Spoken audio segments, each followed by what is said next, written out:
کہتا ہے وَإِذَا بُشِّرَ أَحَدُهُم بِالْأُنثَىٰ ظَلَّ وَجْهُهُ مُسْوَدًّا کہ کل زمانے جاہلیت میں اگر کسی کے گھر بیٹی پیدا ہو جاتی تھی تو ان کے چہرے شرم سے سیاہ پڑ جاتے تھے، اس ڈر اور اس خوف سے کہ کل کو کسی کو داماد بنانا پڑے گا۔ لیکن قربان جاؤ اپنے آقا و مولا پر، آج جو نعرے دیے جاتے ہیں بیٹی بچانے اور بیٹی پڑھانے کا، یہ کوئی نئی بات نہیں ہے، بلکہ یہ صدقہ ہے رسول پاک کا کہ جس دور میں بیٹیوں کو ننھی ننھی کلیوں کو زندہ مٹی میں دفن کر کے لوگ فخر کیا کرتے تھے کہ کس نے کتنی زیادہ بیٹیاں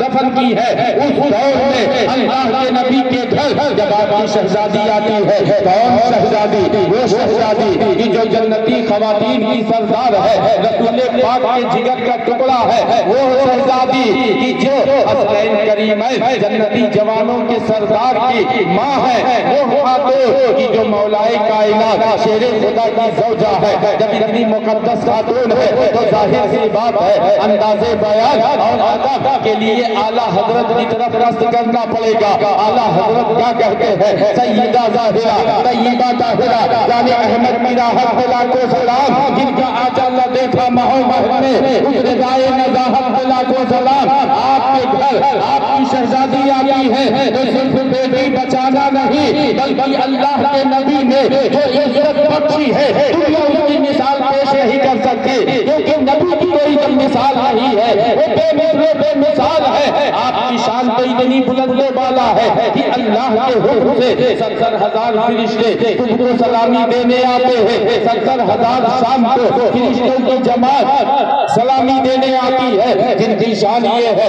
کہ لا یمکن السماء کما کان حقہ بعد خدا بزرگ تو ایک قصہ مختصر کہ یا رسول اللہ، اللہ کے بعد اگر کسی کا مرتبہ و مقام ہے، کوئی بلند و بالا ہے تو وہ آپ کی ذات ہے، ایسا محبوب خدا ہے، ایسا حبیب پروردگار ہے، لیکن ایک بیٹی کو عزت کیسے دے رہے ہیں کہ آپ کی شہزادی ہے۔ اسی دور میں جس دور میں بیٹیوں کو پالنے کا رواج نہ تھا، آپ کے پاس آتی ہے تو مختار دو جہاں صلی اللہ علیہ وسلم ہے، وجہ تخلیق کائنات ہے، روح کائنات ہے، جان کائنات ہے، شان کائنات ہے، کھڑے ہو کر اپنی شہزادی کا استقبال کر کے اپنے غلاموں کو یہ پیغام دے دیتے ہیں کہ بیٹیوں کو پالنا، ان کو عزت دینا یہ رسول پاک کی سنت ہے۔ الحمدللہ آج غلامان محمد اسی طرز پر اپنی بیٹیوں کو اپنی جگر کا ٹکڑا سمجھتے ہیں، اللہ کی عطا اور نبی کی رحمت سمجھتے ہیں، تو یہ صدقہ ہے رسول پاک کا۔ یہ وہ فتن ماحول ہے کہ جس ماحول میں شرفا کے گھرانے کی عورتوں کا